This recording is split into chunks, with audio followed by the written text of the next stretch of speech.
This is my new series I'm doing. It is day 1 of teaching my new draft horse to be light and soft, to break the stereotype that all draft horses are very heavy and slow.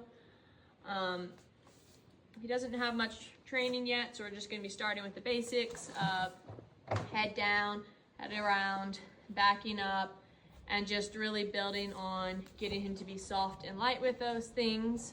I'll be doing short clips on Facebook and be posting actual training videos on YouTube. So definitely subscribe to my YouTube channel as well.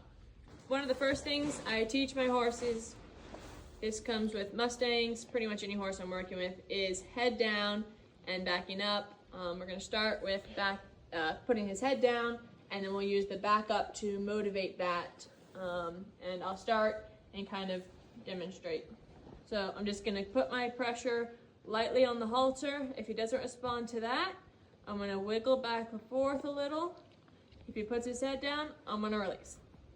I've worked on this with him one other time and he picked it up pretty quickly. So you can see he's doing it pretty good already. So he moved, so that's going to give me a reason to start again. And we're going to try to put his head a little lower. Keep my pressure light.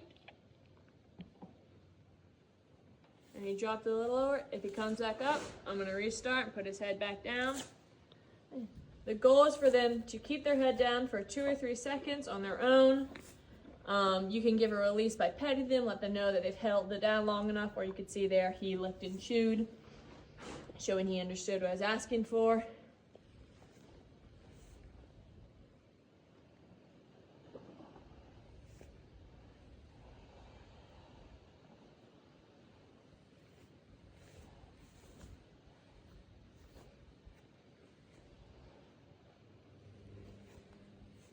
Alrighty, so at this point he's gotten heavier, so I'm going to use my backup to motivate him putting his head down.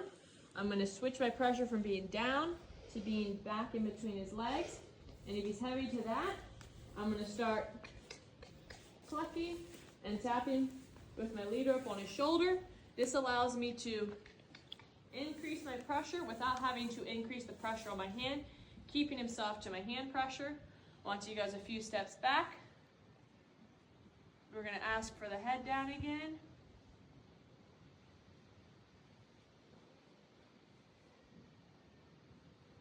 Good. And we'll give him a little release there, let him think about it.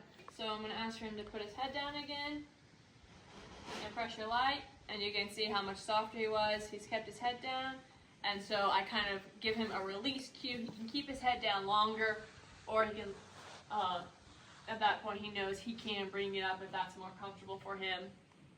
And I'll just pat him, let him know he's done the right thing, give him a little break.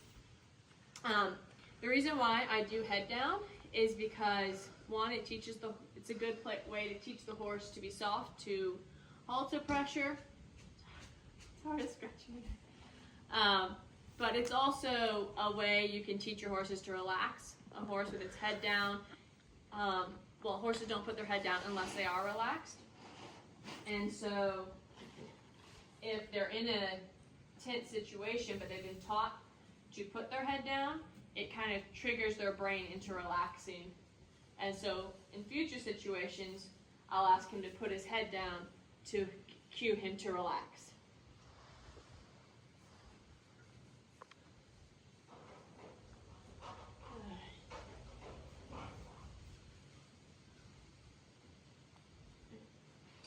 So once he's kind of figured out the head down, we're going to ask him to back up as well. So we're going to put my pressure down and towards his front legs. Ask for like 2, 3, 4. If he hasn't responded to that, I'm going to add my voice cue, as well as pressure with my rope. And I'm going to keep going a little bit longer than I would have if you just responded to my halter pressure. What I'm kind of looking for is for him to soften to my hand, or drop his head lower, or kind of speed up. Any of those things in the beginning I'll release for, because it's him trying to do what I'm asking. which this is a new concept to him. From what I observed when I first started working with him, he did not really know how to back up. So in the beginning, I definitely want to look for things to release for to help him understand what it is I'm asking. And we'll start again. 2, 3, 4. So he's light.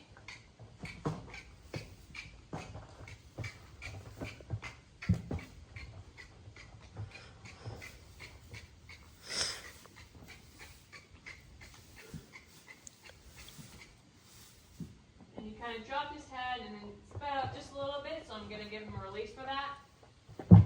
It's really important, which you have to really make a conscious decision to do this, because that kind of goes against what you naturally want to do. But it's really important when you're asking them to back up and they're not doing it, don't just increase your pressure with your hand. You want to keep your pressure lighter, maintain a nice soft touch on the halter, and increase with your voice and with your tapping. This is going to translate to under saddle, to when you're asking them to back up, you add the pressure with your feet and your voice, not by just pulling hard on the reins, and that's how you get a horse that can back up without you using your reins at all eventually.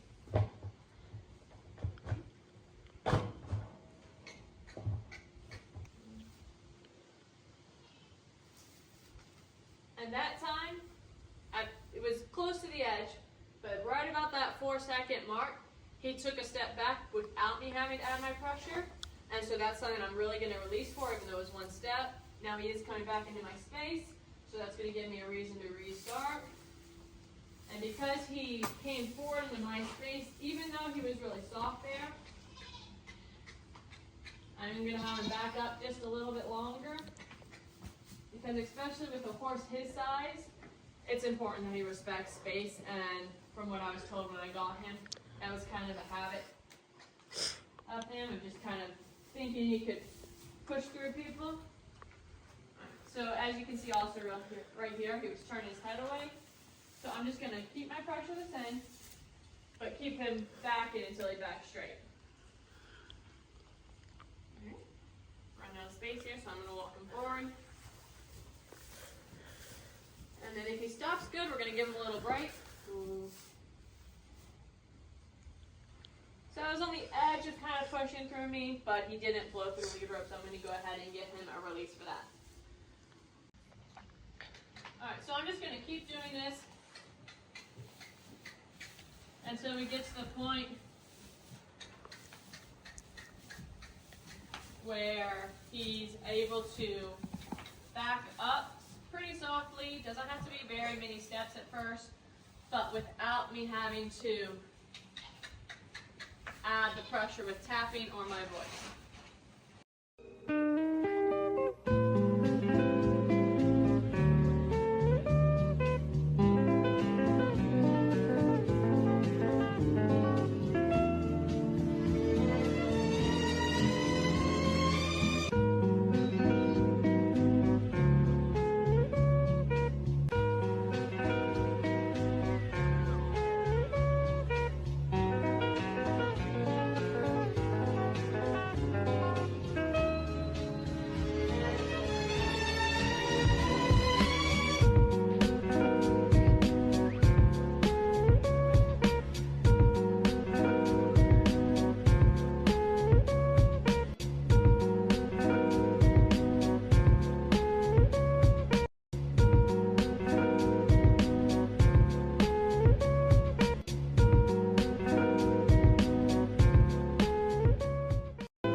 motivation to be soft to the halter pressure.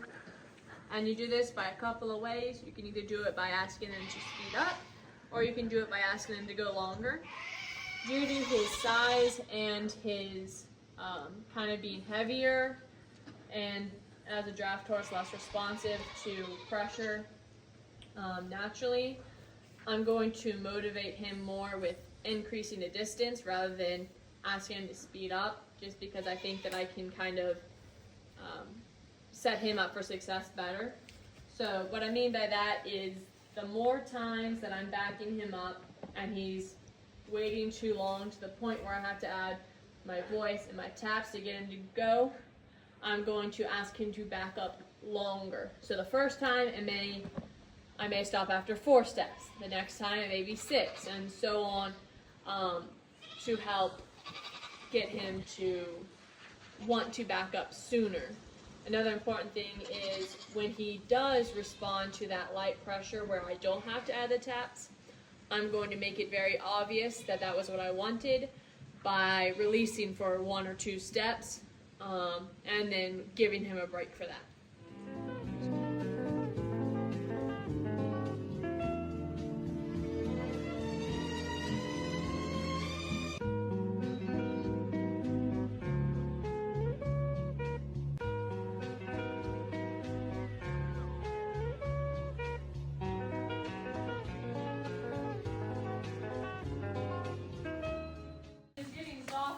To my taps and my voice, but I want to get to the point where I don't have to use that, and so that's why we'll keep going